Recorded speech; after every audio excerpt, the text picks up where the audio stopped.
Okay. Okay, we're going to get started here. If everyone can take their seats. This is going to be our budget and tax panel, like we've done for the previous ones. They want a lot of interaction, any kind of questions you guys have. I'm not going to read off any the panelist bios, but I will briefly introduce them. I think we have a really good panel here. To the immediate left of me is Senator Judson Hill from the great state of Georgia. Great state. I can claim that because I was born there. Next to him is Becki Gray from the John Locke Foundation. And next to her is Jonathan Williams from ALEC. Everyone knows the tax man. The anti-tax man, probably. The tax man? Yeah, not the tax man cometh, yeah. So we're going to talk about a couple different issues. I think first, just kind of set the stage, if you will. Just talk about kind of tax reform in general. I'll probably pitch it over to Becki first. I think each of you Jonathan can kind of talk about what's going on kind of nationally. Becki can talk about maybe what's going on in North Carolina, and then Judson can talk about the struggles of tax reform in Georgia, maybe things that we can learn moving forward. So Becki, why don't you kind of talk about what you guys did? Let me sort of set the stage, if you will. North Carolina is a great model for a lot of transformational changes. Up until the election of 2011, North Carolina had been ruled basically by Democrats, by very liberal Democrats, for 140 years. So really, for the first time since the Civil War, in the election of 2010, Republicans took a supermajority in both the House and the Senate. 2 years later, we elected a Republican governor. So the thing that's unique about North Carolina is we had many, many years of what a state looks like, what state government and what a tax structure looks like under people whose idea of tax reform is more, more, more. And so, these transformational changes that we've seen over the last 5 years have been a real difference, and we've seen real benefits associated with that. It began actually in 2011, in the first year that Republicans were in charge. There was a sales tax increase that was set to sunset. So the question became whether you let that sales tax go ahead and expire or if you let it continue. That time there was a Democratic governor who was dead set on continuing the sales tax. The Republican General Assembly voted against that, or voted to allow that sales tax to sunset. And it was a penny sales tax is what they were talking about. And so the left and the proponents, the big tax lovers, set that as a stage of, isn't a penny worth a child? You know how they always do that. It's always about the children, always about the children. Isn't a penny, aren't our children worth a penny? Well, we did the calculation on that, and 1 penny increase in the state sales tax in North Carolina is a $1 billion tax hit on entrepreneurs and taking it out of the economy. So that was the first thing that they did. The governor vetoed the budget that allowed that to sunset. The General Assembly overrode that, coupled with some conservative Democrats. And that really got the ball rolling and got the tax discussion moved in a very different direction. And they also put some things into place that began to set the stage for transformational tax reform. Very well thought through. This was not a knee-jerk reaction. This was making long-term economic plans that we had never seen before. It seemed like before that, decisions were made on 2-year election cycles. This was a long-term plan that they put into place. So the other things that they did is they froze some of the economic incentives, some of the tax carve-outs, just to stop everything so that in 2013 they could come back and really really make the big move, the heavy lifts. So the framework was done before that. In 2013 they came in and they reduced the personal income tax. We had 3 marginal rates. They reduced that down to below the lowest marginal rate. So we had a flat personal income tax. They also began a process of reducing the corporate income tax. We started out at 6.9%. This year, that corporate tax will be reduced to 3%, which will make North Carolina the lowest corporate tax state of any state that imposes a corporate tax. Our personal income tax rate is lower than any of our neighbors. In addition to that, they, right, I hate to remind you, and we're using it everywhere we can. They eliminated the death tax that had been in place in North Carolina and began to really simplify and reduce a lot of the carve-outs that we had embedded in the whole tax system.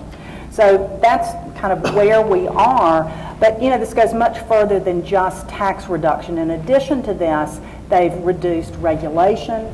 They have changed the way that we spend money in North Carolina. And as you all know, when you reduce taxes, the other part of that formula is the size of government. So if you're going to reduce taxes, put more money in the economy, you have to reduce the size of government as well. So we've seen spending restraint along with that. And it's working. North Carolina's unemployment rate is among the lowest in the country, certainly within our region. Sorry. The GDP, all of those economic forecasts, all of those things that people look at to say, how is your economy doing? North Carolina tell us that North Carolina's economy is improving faster and stronger, not only of the nation, but of our region. And so we clearly are a model. And we have several of our state representatives in the audience, and they deserve a lot of credit. These have been tough decisions. It's been hard. It has taken bold leadership to do this, not only to do it, but to make the long-term plans and then to continue that process. This year they did some other modifications to the tax system, and again, we're seeing the really strong results from that. I think a key part of what you said, they also restrain spending along with it, which I think is key. Jonathan, obviously we can compare what North Carolina is doing. We all agree it's very good reforms. Compare that maybe with what happened in Kansas. I mean, I know there's been a lot of talk from opponents of tax reform saying, well, look what happened in Kansas. Can you kind of compare and contrast the ways that they went about that and if one was better than the other? Sure. I mean, I would say, and first of all, thanks, John, for the invite. You guys at Heartland do great work on budget and tax issues. Happy to work with you guys. Certainly North Carolina should be the case study. I think it's the gold standard of tax reform. And this is not just something, I think, for the last couple of years. It's probably the gold standard for the last decade or two across the states. And anytime somebody brings up Kansas or another state where they've claimed tax reform has failed, just point them in the direction of North Carolina for us, because look at the job creation numbers, look at the bond ratings. We've kept their AAA bond rating throughout this tax cut, which has been tremendous. I mean, going from a progressive income tax to a flat tax is really a huge deal. I mean, not many states can pull that off the way that North Carolina did. And so I think North Carolina, it should be the gold standard. Now, Kansas, who's all heard about Kansas in the news and how it's supposedly failed. So hopefully nobody here reads the New York Times on a regular basis. If you do, hopefully you don't read Paul Krugman on a regular basis. And so over the last 3 or 4 years, Paul Krugman has basically made it his personal mission to demonize Kansas and everything that it stands for, and probably going after Governor Brownback harsher than anybody else. Certainly there are some things of the Kansas tax reform that should be discussed as, probably best practices, things to avoid. One of which was, to your point, you can't cut taxes significantly without cutting spending, at least restraining the growth of spending. That is the cautionary tale of the Kansas tax cuts. However, that being said, Kansas, and I think in the long term, is going to be on a much better growth trajectory because of the Kansas tax cuts. With their flaws, even still, it's going to be a very positive reform. And actually, in our upcoming new edition of Rich States, Poor States, which I co-author every year with Steve Moore and Art Laffer, we devote a whole chapter to the Kansas story and talking about really what are the free market lessons. So separating myth from fact, you have Krugman on one hand saying the sky's falling, they don't have running water and paved roads anymore in Kansas, basically. I heard that. Yeah, they have actually said basically that. It's decimated public education. All those things are completely false. And so it will give you as legislators, I think, some good ammunition to fight back against that, to say, sure, there are some cautionary tales to come out of Kansas, but by and large, when you cut taxes and keep government in check, you're going to see much better results. So, Senator Hill, what's going on in Georgia? What aren't you guys doing? We're not doing what North Carolina did yet. It is a great model, and I'm a big fan of it, and I've spent a good amount of time with your Senate Pro Tem Bill Berger, as well as Tim Moore, the Speaker, learning and exploring and seeing how we can model that. Frankly, Jonathan and I have talked a number of times John, you were in Georgia for one of our hearings as well, and so thank you for the opportunity to be here, one, and secondly is we rely on y'all greatly, and I'm a big fan of Heartland, and I think forums like this are probably the best place for legislators to be, because you can dig into some of the nuances and have the time to be able to do that. So thank you once again. But so what are we doing in Georgia? I mean, we've been thankful and blessed to have revenues that are increasing substantially. So early in the 2000s, we had revenue increases, and then with the recession, it dropped back, and we had a construction industry that was pretty much a huge base of our economy. You look at Atlanta and other cities are growing rapidly. But as we bounce back, we may have bounced back faster than most states, many states. I know like Louisiana and Alabama still are dealing with some big budget issues. We haven't had any of those challenges lately. In the last couple of years, we've had $600, $800 million in new revenue, and projected this year is over $1 billion in new revenue year over year. So how do you do that in a fiscally responsible way? I'd recommend strongly looking at your constitution in your state. Novel idea. And one of the priorities that the people have stated in your constitution, and I've done that, and I've broken down myself in about 7 priorities to say what's important to Georgians. Golf courses and parks may not be on that list. For the record, they're not. But education and transportation infrastructure and court systems and penal system, some of those core things are important. And how are we spending the money? A few years ago, we actually passed a sunset bill, which would have allowed us to regularly look at our state agencies, programs to see which ones we should keep, consolidate, eliminate, even grow, frankly. And our governor vetoed that bill. It was my bill.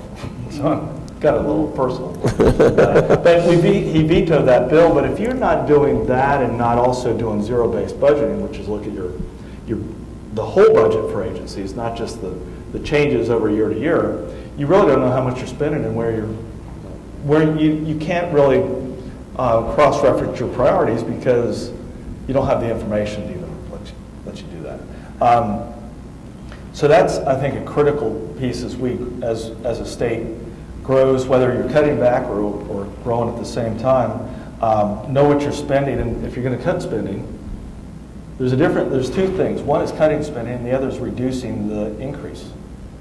So I think what North Carolina did, which is I'm a big fan, is reducing the increase. So they didn't go from 100 down to 90. They were having new money coming in, and they said, hey, we want to be fiscally responsible and let the taxpayers of North Carolina keep more of that. So instead of going from 100 to 110, we're going to be fine if we go from 100 to 108. And we're just not going to spend as much money as we expect to be spending. So when you cut the income tax, for example, you're bringing in less money, which forces you into spending less of the new because you still have education and Medicaid and all those formulary increases in a lot of states. Georgia, we start hearing this boogeyman running around called the credit rating. And the facts are, y'all correct me, but the facts are that 15 states have a AAA credit rating. Georgia does, and thankfully has all through that. Illinois doesn't.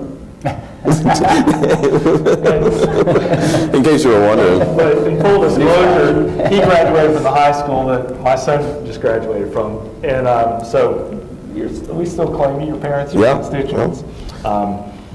But the credit rating is a discussion, and you got to really, I would suggest that strongly spend time understanding the formulas as they assess your credit rating for your state and what the impacts are, because you'll hear spenders go, the credit rating is going to fall through the floor, and you can't go do that. And if it's the governor, the executive branch, you got to have as much information, or almost as much as they do. Talk to Representative John Carson out here, who's from Georgia, a good friend who's gone through that discussion with our governor's office.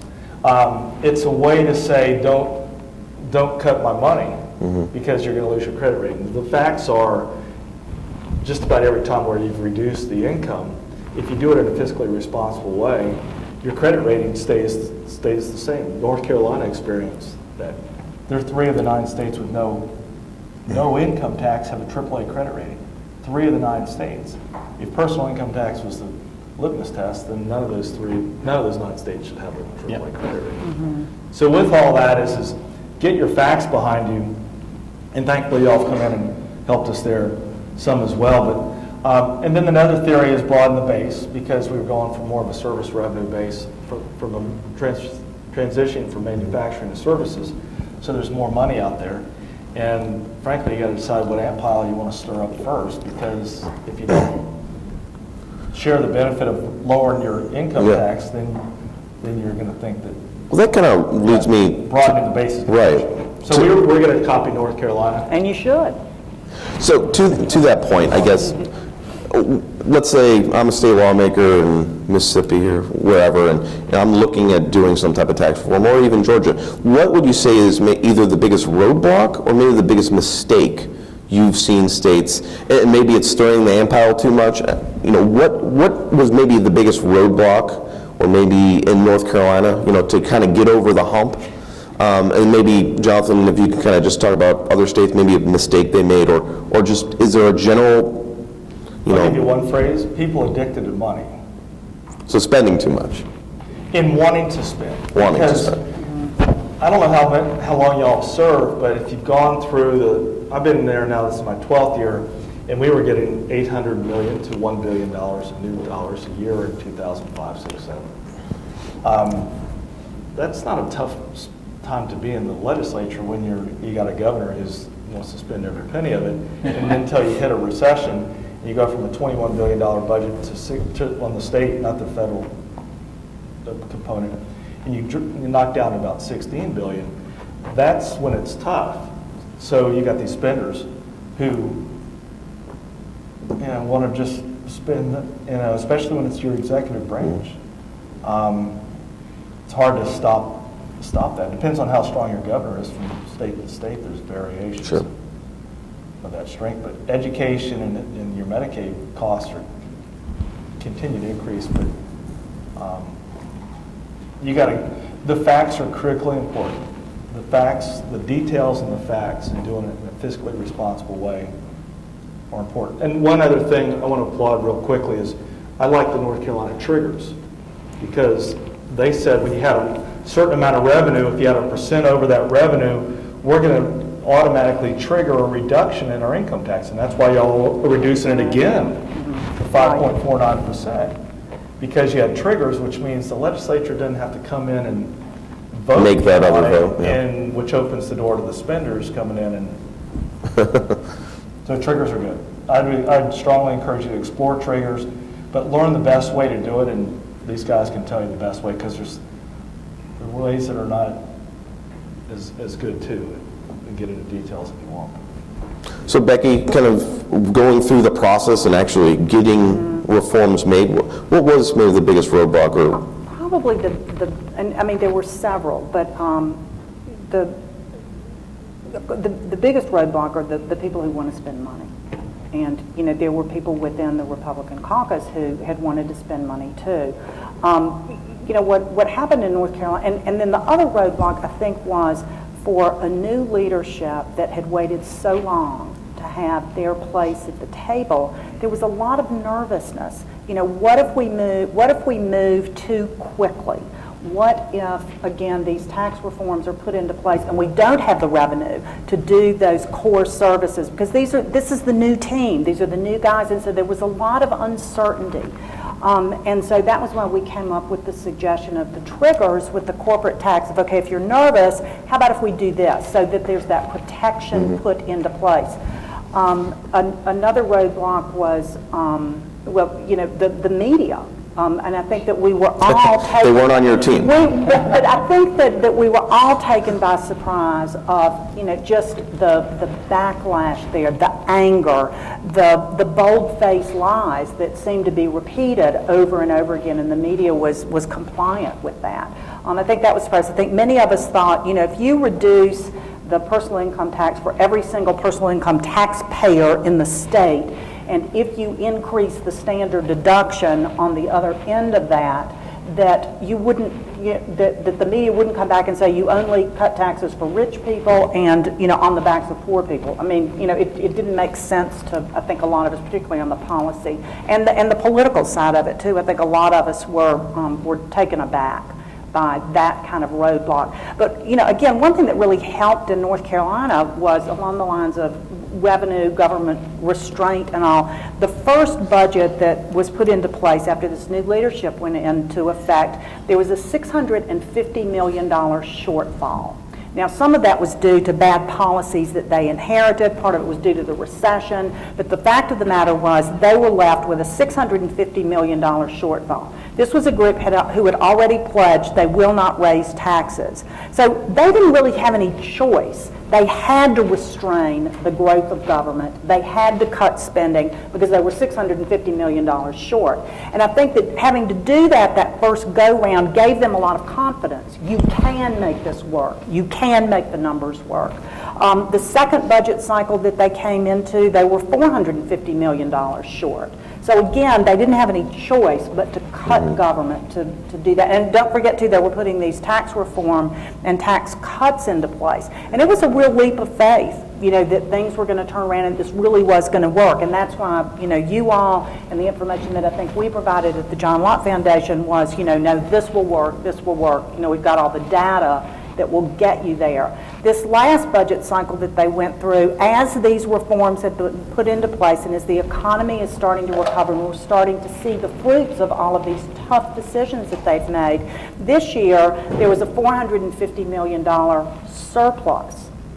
And this When was there's another supposed to be a difficult decline Yeah, so this by all was the yes. media experts. Right, that North Carolina's economy is ruined and you're not going to be able to create any jobs and you're not going to have any money to do anything. So, but that created another problem because you had these people who were committed to tax reduction, who were committed to less government. Well, you have $450 million surplus, and that was really a big discussion as they negotiated the budget. There were some lawmakers that said, now we have some money, let's go back and reinstate some of those cuts that we've made. There were others who said, no, this is the responsible way to do this. This is what we've promised. We're on the right track. That's where we need to stay. And so to your point of lowering the growth of government, it gave us an opportunity for the first time, because actually what we ended up with was the Senate budget was about a 2.8% increase in spending. The House budget, by some calculation, was an 8% increase in spending. They had to come together somehow and come out with a budget that the governor would sign and that they could agree on. So as we were negotiating that and talking to leaders on both sides of that, okay, what do? Do you just kind of randomly pick a number in the middle and that's where you start? So we started introducing the idea of a 3.1% increase in spending is within what the Taxpayer Protection Act would offer. That is exactly what the growth of inflation and the growth of population represents. Why don't we use that number? Then it's tied to something that makes sense. It's tied to a conservative principle that everyone's talked about, we've seen working in other parts of the state. So that's one thing that I think is another success story in North Carolina, is that this year we adhered to a Tabor limit, if you will. And that's not in our statute, it's not in our Constitution, but that's the kind of leadership that we're seeing now in North Carolina. So three things from a national perspective, I think, not to sound like a broken record, but taxes and spending have to be two sides of the same fiscal coin, no doubt about it. It reminds me of one of my favorite Thomas Sowell lines, which is the first law of economics is there's this thing called scarcity of resources, right? But the first law of politics is to ignore the first law of economics, right? So you get into this issue where the big spenders are going to get in the way of tax reform, no doubt about it. Secondly, it wasn't maybe when you all were going through it, but certainly is now to all of you that want to cut taxes in a significant way.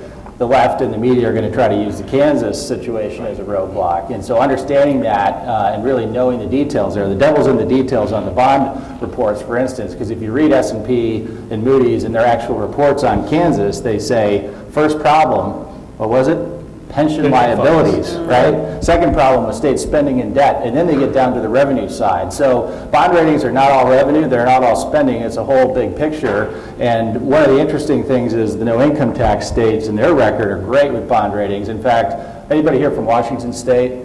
Washington State's one of the 9 no income tax states. They brag that they have a AAA bond rating, and one of the reasons that Moody's gives them a AAA bond rating specifically is the lack of volatility in their tax structure. The most volatile form of taxes are personal and corporate income taxes, then followed by sales and property. So if you rely less heavily on consumption, or more heavily on consumption, less heavily on capital-based taxes, you're going to have less volatility, better bond ratings yet again. And then finally is what is referred to earlier is the issue of kind of the carve-outs and the cronyism within tax codes. Those are going to be some of your biggest inhibitors to tax reform because they all have a vested interest in keeping the tax code exactly the way they created it over decades, right? So those 3 big areas, and then just finally the political lesson of tax reform is make sure you make more winners than you do losers. And it might seem like a simple solution, but North Carolina pulled it off very, very well, and that revenue neutrality is sometimes a constraint in states.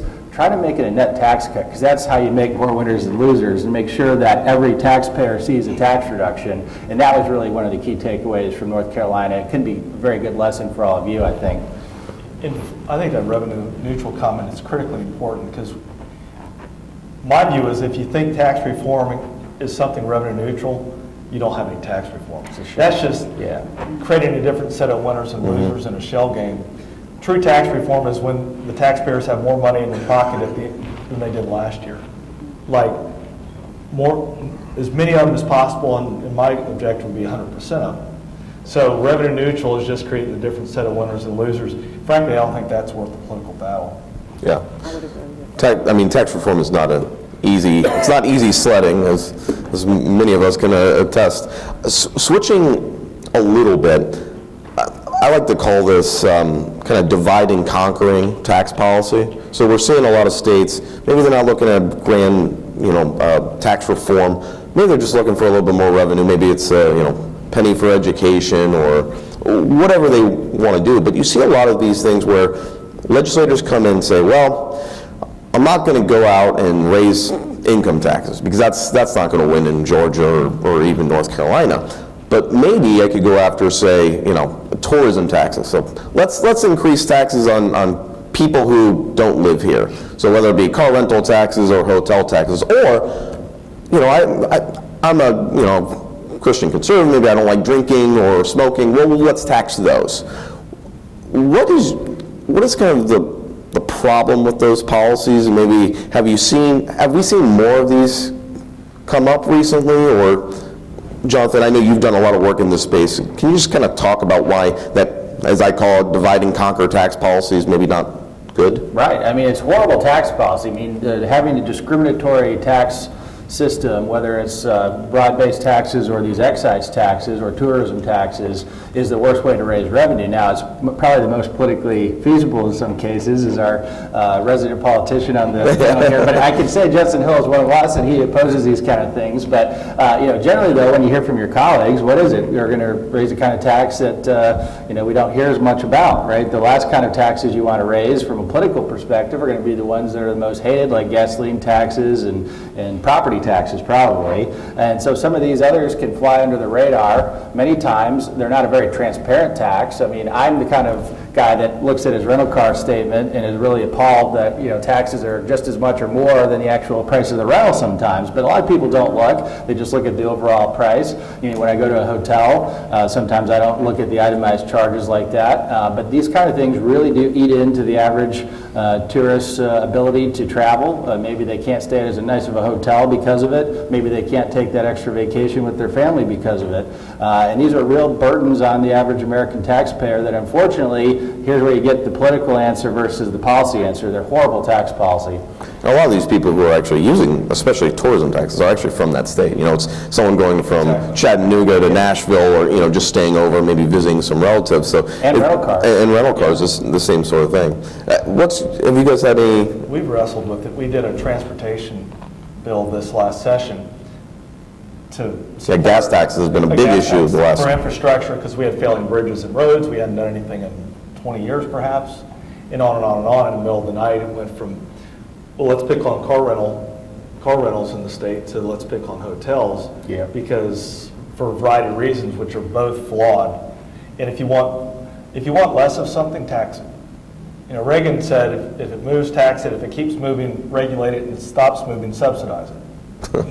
Not, but that's the theory that a lot of people have is just tax and tax. And so I think you really have a spending problem when you look at this instead of a revenue problem. And I'd say if you're picking on guys that don't live near here, that doesn't work out too well at the end of the day, because you're going to hurt the core of your communities, whether it's hotels or rental car companies, because they all employ a lot of people. And you got to, I think, look at the reality of the impact locally, and do you want that in your community? And I'd say 9 out of 10 people wouldn't if they actually understood the impact. And then just touching on that too, you end up with these special local option sales taxes. And you got SPLOS and E-SPLOS and T-SPLOS and all the different types of your ability for the taxpayers to temporarily tax themselves an extra penny for a set period of time to raise money for something potentially that they wouldn't support, or they may support 60% of it but not 100%. Right. So we throw the other stuff in here that wouldn't really, the tennis courts in the community and things. But when you do all that, you limit your ability to really lower the tax burden on individuals through a personal income tax, Absolutely. or more of a broad one at the state level, and also those special tax credits for every special. There's a difference between, I think, industries and corporations. Like Georgia had a favoritism for Delta Airlines. It's based in Atlanta, and we got rid of that this year. But when you do favor certain corporations, I think it's really bad policy. You favor an industry, a little more devil in the details perhaps, but all those credits and exemptions are creating winners and losers that create an artificial, flawed economic environment. And frankly, you should look at your spending challenges instead of trying to go hurt people by taking more money out of the pocket. One thing to add to that, if I may, is discriminatory taxes are horrendous in their revenue volatility as well, right? So what happens when tourism tanks? What's going to happen to your rental car tax revenue and your hotel tax revenue? I mean, that's not something you want to balance a budget on. It really is just a symptom of overspending, to your point. And then the other part of that is, I'm sure a lot of you live somewhat close to a cross-border area with another state. It's also the localities too. Many of these are local taxes. It doesn't take a lot for people to go from county to county, or if you're on a state line, to make those purchases across state lines, let's say for alcohol and tobacco. It reminds me of the story of Kansas and Missouri. You're all familiar with the Quick Trip marts out in that part of the country. Actually, as the story had it, there was a Quick Trip mart built half on the Kansas side of the line and half on the Missouri side of the line. Wow. And they looked at the situation like, this is kind of untenable. We're going to have to decide where we want to go. And what did they choose? They went to the Missouri side of the line. This is before the Kansas tax cuts, but they went to the Missouri side of the line because the excise taxes on alcohol and tobacco, which are big for convenience store revenue, obviously, were so much lower on the Missouri side that it was worth it to them to tear down their facilities, be closed for 6 months as they rebuilt, and move exclusively to the Missouri side of the line just for the savings on excise taxes. The same kind of story. I think it was in Massachusetts. They passed an alcohol tax increase, and I believe it was a state senator, this was maybe a week after the tax increase went into effect, someone took a picture of his car in New Hampshire in the parking lot of a liquor store. So even the person who voted for it went over the border to buy a lower tax thing. So it's. Let me tell you one that's even closer to that. So in our tax bill, and we hope we change it, some of us, many of us, we put a $5 flat hotel fee in it. Is what ended up passing. $5 flat. It wasn't a percentage. It was $5. $69 room, it's $5. $169 room, it's $5. So you got conventions that are coming in. And one of the competitors is the Savannah, which is on the coast, but on the border of South Carolina, and Hilton Head. South Carolina, just 20, 30 minutes up the road, both compete for convention services. But if you put a $5,000 or $7,000 or whatever higher cost on the conventioners, they're going to go to Hilton Head over Savannah. That's a real life story. On top of it, we made it effective right away so that they couldn't even adjust the contracts. Yeah. And that's just probably the model of the worst way to do it, frankly.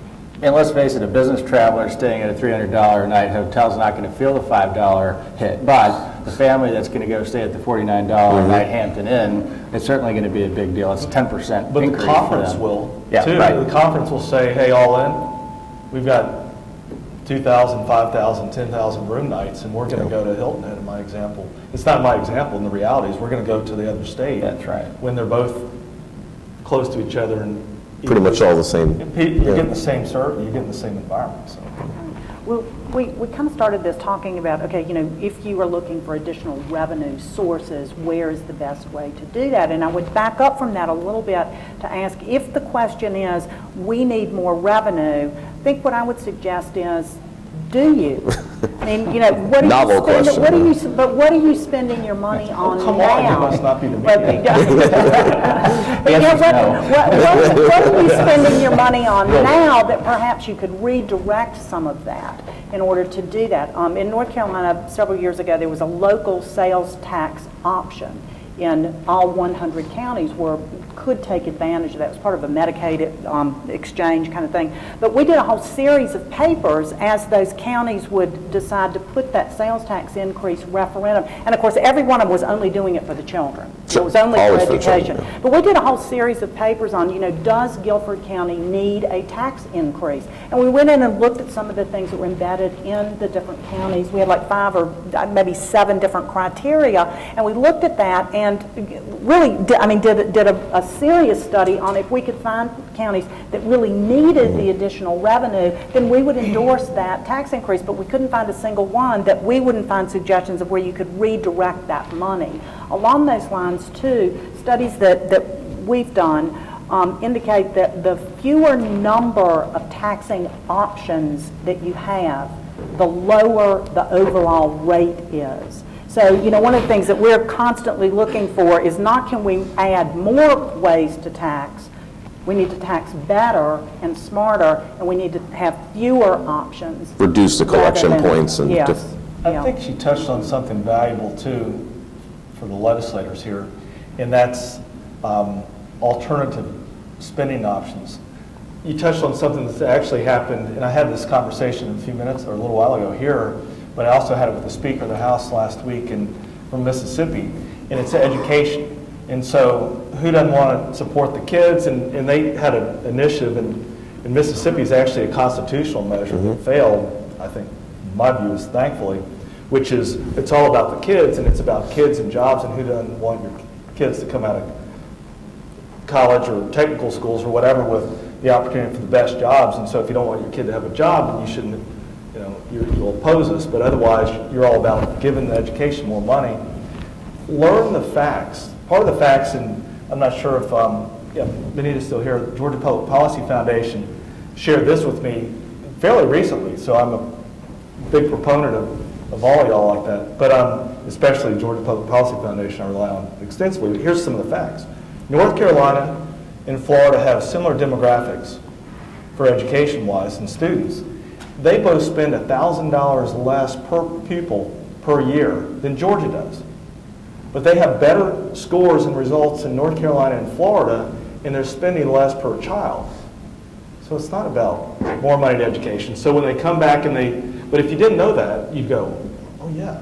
we got to spend more money. We have to spend more money more, because it's all about yeah. education. And the more you spend, the better outcomes you get. And what we know is that isn't true. And the parents will tell you, from the PTA parents, because I got 3 emails this morning, will tell you you're the bad guy because you're not supporting more money for education. But you got to know those facts. And so I'd say learn the facts, because when you push in certain sides of the balloon on tax reform, you're going to end up having impacts, and you just got to know if that's what you really, what you want as well, or if that's one of those, no, I didn't really intend to have that either. So We're going to go to Q&A right now. Quick plug for Jonathan Williams. We're handing out which book is that? The Charitable Giving. The Charitable Giving. Really good study, so please take a copy of it. Alec does great work. But if anyone has any questions about either tax policy, I know we didn't quite get into some of the pension and labor issues, so I don't know if anyone's got any specific questions.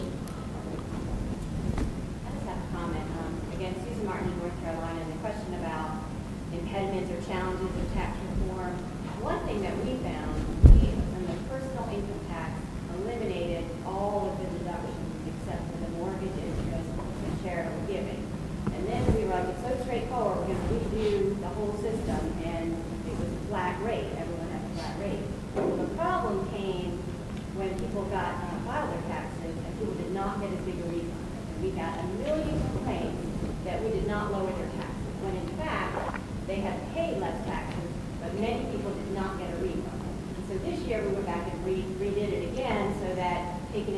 there's probably some extra income that is not being accounted for, and that more people get a refund. So I just give that warning to be careful, because a lot of the voters don't realize that you're paying less taxes, and it's all about, we want to get a refund.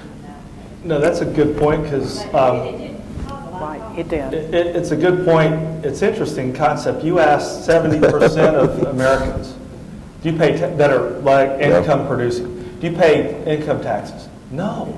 I get a refund every year. Yep. Not even kidding. They're paying that, they pay too much, obviously, and they're getting a refund every year. So the average person, the average American, many of them don't even think that they're. They really like giving Say- interest-free loans to the government, Yeah, and apparently. that was how we talked about that a lot, and, wrote about that was, no, you didn't pay more taxes. You got to keep more of your own money. Isn't that what you want? Yeah. But we're over here competing against people who buy ink by the barrel, and the media wants it to look like you didn't get a higher, you lost out on this, And then to your one point. other thing I would point out is you talk about trying to expand the base. What you try to do is you lower the rates for everyone and expand the base, and you go to more consumption. And that really is a challenge. It's a challenge, like you mentioned, special interest or people who've had, on either way, you've not paid taxes. That's a difficult change to make, a lot of pushback, and if you're creating new tax collectors, that's a hard thing, because you're growing government, so we run into that challenge. But if you can't put it into a package at one time, like we've been pushed back, like, okay, well, not those services, and not those services, and we'll just start with these little bit of services. It's going to be hard for us to go back and add in those other services if we can't package it with a cut. So I don't know when we'll be able to do that. We had more services in there, and the lobby and the pressure, we rolled it back, and we put the cuts. And so you can't, then you're just adding taxes, and you don't want to do that. So I'd say, they're kind of look long range, even if you phase them in over so many years, people can adjust. You have to have the cuts at the same time you're adding any new taxes. That may be a concept to consider in a trigger too, is what, if you're going to, the industries you may also look at. I think it's important to sell the benefit.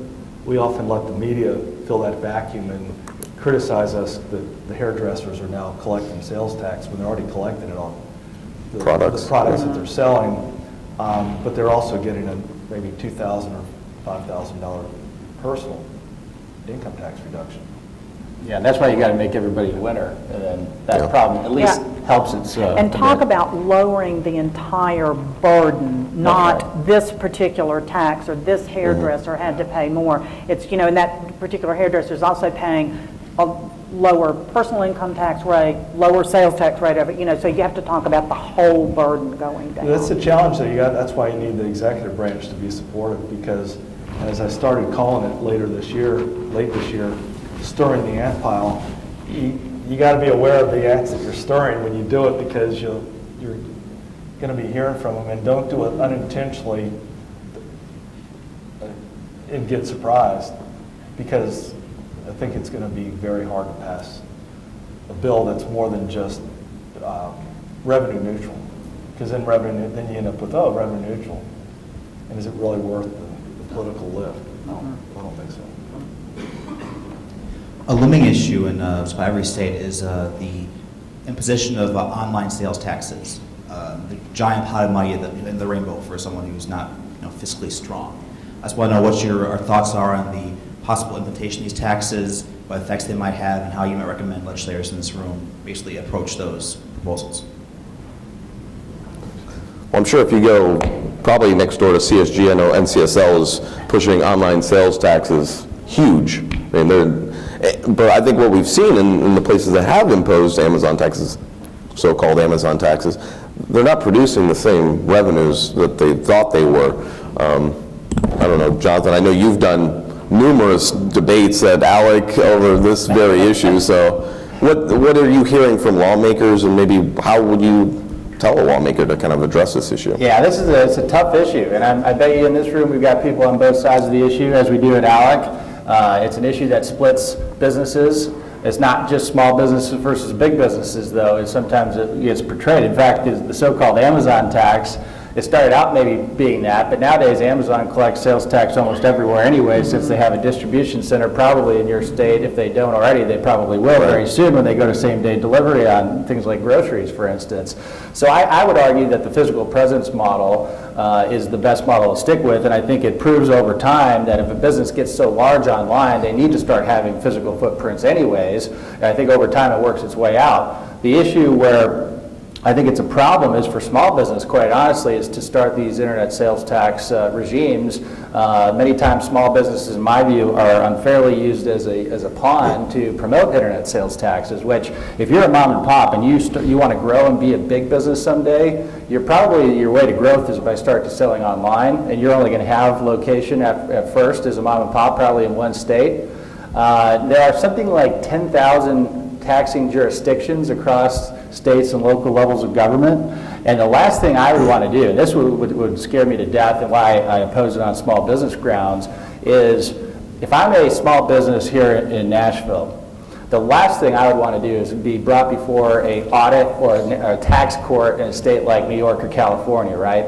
I'm an out-of-state business. Do you think they're going to give me the deference that I deserve, right, and give me due process? Probably not. And so that's why I think it's important to avoid these type of things. I think the kind of revenue projections that you see are wildly overestimated, and I think it's just bad policy for a small business, and also we as conservatives, free market advocates that believe in smaller government, this is, I think, a bit of a scheme to just raise more revenue to spend. Now, obviously, you can offset it if you get that revenue with income tax cuts, and if you do it, that's the way to do it, probably. But I just think it's kind of dangerous going down that rabbit hole. Kind of goes back to Becky's point on if you have more avenues to collect revenues. I mean, if you have 100 different taxes, the problem, I mean, they're going to nickel and dime you, and they're going to get more revenue overall. So I think not opening up more avenues for government to take money out of our pockets, I think that's that's just a basic conservative argument against it. The challenge is when Home Depot's national headquarters is about in your district. Yeah. We build, we have so many stores and we have so many employees, and the guy walks in and he's got his iPad out or whatever, and he's looking at the grills, and he's going, I can save more money. And so that was the discussion in Georgia. I think as you're looking at that, if you get faced with that, to Jonathan's point is okay, what's the impact on the small business? And I'm not sure what the best number is in your states. I'd say it's a high number, not a low number, but I think in Georgia we ended up with like a threshold of if you're a small business bringing in less than $100,000 a year, you're exempt from it. I would suggest that number should be $1 million a year, some number that's a lot higher than 100,000, and maybe 200,000, but it's a low number in Georgia, because these are guys, if you're going to have to do it and do parity and the train's already moving, at least protect the guys that are starting up, that are really growing a business, creating some jobs, but not a whole lot at 100,000, right? Like none, or maybe themselves. Yeah, and even the federal legislation has, it's upwards of, 500,000 to $1 million. Yeah, you got to have a higher, if you end up with doing something like that. But it's those winners and losers, they pick on the states, and that's a tough issue to deal with, especially if you got Home Depot in your backyard, or any other major, or Lowe's in North Carolina. I think we got time for a couple more questions, since we did start this panel a little bit late. But I will get everyone out by 3:30, as I promised.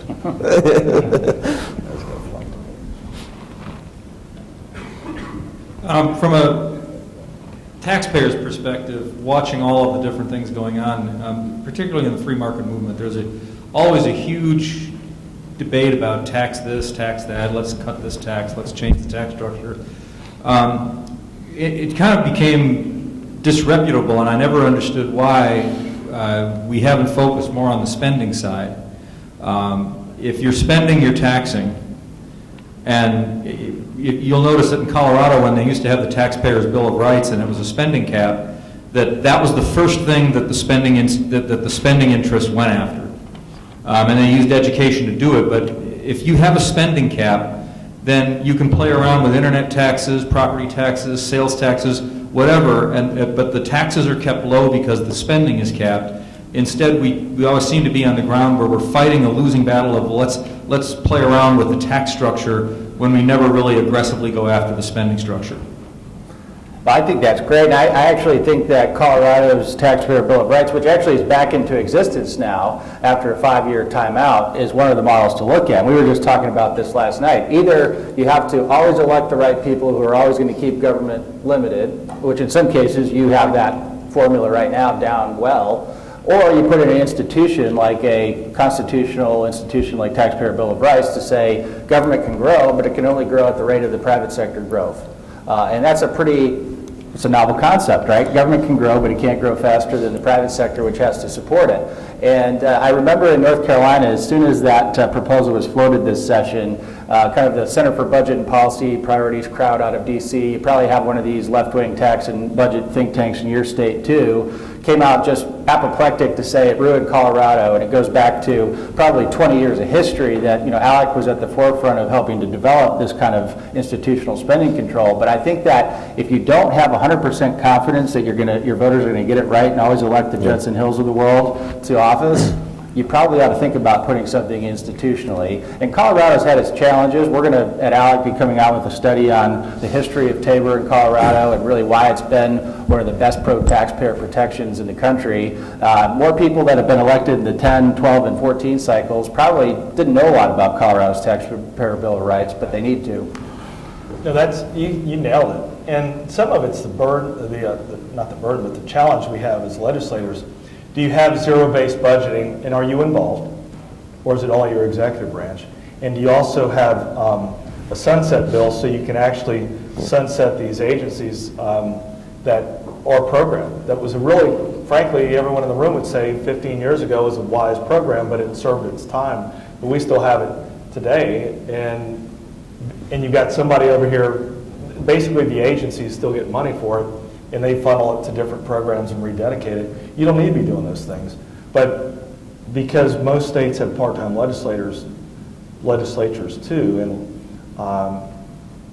we don't have the information that I think is critically important to address really the spending the way that I think a lot of us want to address it.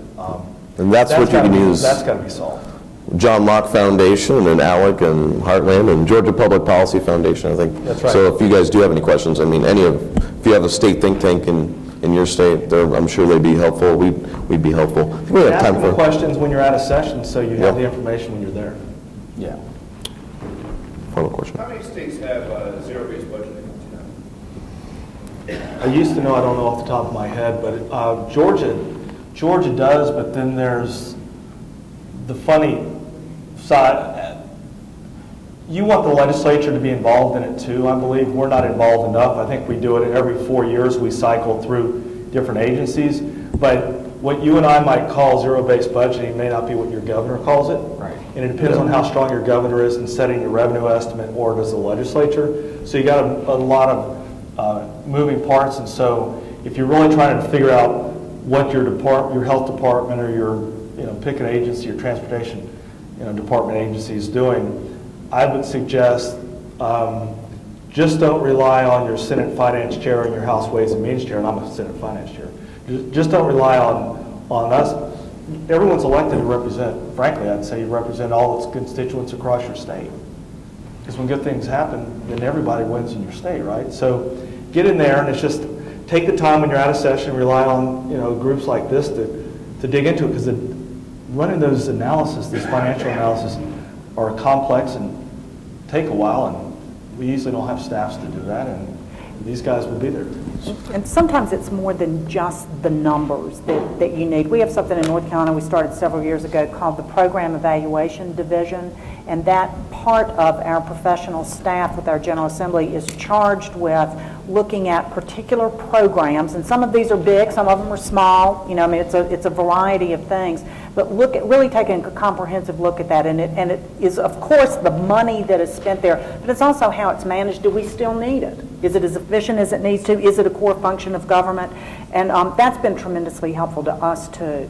I think, to answer your question, the theory, the answer is one thing. In practice, the answer is a totally different thing, probably. And, also caution you that states call it many different different things. In fact, I think the state budget reform toolkit was one of the things that was handed out. And so we call it priority-based budgeting at ALEC. And so I don't have a solid answer for you with exactly the number of states. Recently, we just last week acquired State Budget Solutions, and my good friend Bob Williams, who's done so much good work in this area. So we'd be happy to connect with you on that. But it's essential. I mean, it takes rolling up your sleeves, doing some really hard work. But the concept of priority-based budgeting is essential to this whole question, whether it's good budgeting or tax reform. And at the end of the day, you all have to live within your means, unlike us in Washington that just print money and never balance the budget. I guess simply, if we rely on the spenders in our states of either party in the agencies to the Fox Garden, the hen house, to self-evaluate their zero-based budgeting, and I'm speaking, frankly, I'm talking to myself more right now, like, why haven't I done that more? But then we're not doing the job. In the balance is you got work and you have families and everything else in addition to legislative duties. But if you're relying on your agency to do the zero-based budgeting analysis, if you actually have that in your state as law, then we know what we're going to get without even having to finish the sentence. We're going to get more spending, or at least no cuts, no reductions. But one of the key parts of that is transparency. And if you know how that money is being spent. Another transformational change that we made in North Carolina this year, part of our budget has a provision. It's small, it's like a paragraph, that actually written into the budget is a new part of our information technology advancements and focus on that there will be an internet website available that will have online every expenditure, every budget item for every state agency, for every county government, every city government, and every local education agency that will be available online in one place that you as a taxpayer, anybody in this room can access that information and have that in front of them. And so, that's a tool that many legislators came to me after that and said, I'm as excited about this as anything because I can't get that information. When I make requests to agencies, I can't get it. And so, to the point of zero-based budgeting, accountability, what's really happening, how you can make those decisions, at the bottom of all of that, I think, is transparency and being able to see what's really happening. And then, like you mentioned earlier, you've got to have the facts in order to make those really wise decisions, and transparency is the key to it. Yeah. We are out of time for this panel. We have a healthcare panel. I did want one quick lightning, so quick.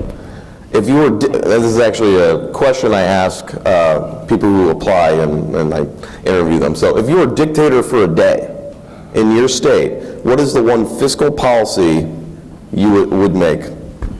I have to go first. Oh, gosh. Ladies first. Ladies first.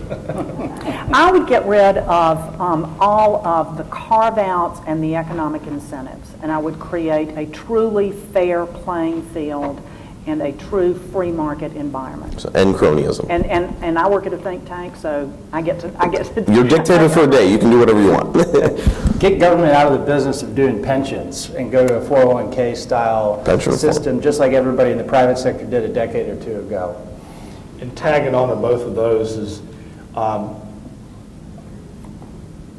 block grant, or basically get control over your long-term care, state-based long-term care commitments, as well as Medicaid, and privatize as much of that and provide better access to care for everybody in your state.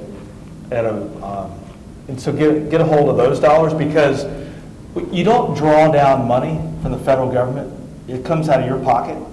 It's a stupid argument. It's a stupid discussion. I call it federal crack dollars. They give us a program, they get us addicted, they pull it away, and politically they challenge you to now eliminate or reduce the program. That's tweetable, everybody. I've been using it for a while now. But get a hold of that and grab onto that. If you did that in pensions and did what Becky's talking about, We'd solve all the world's problems. you'd probably become the #1 place in the country to live, work, and play in a serious way. That's for sure. Well, thank you so much. Maybe a quick round of applause for our panel.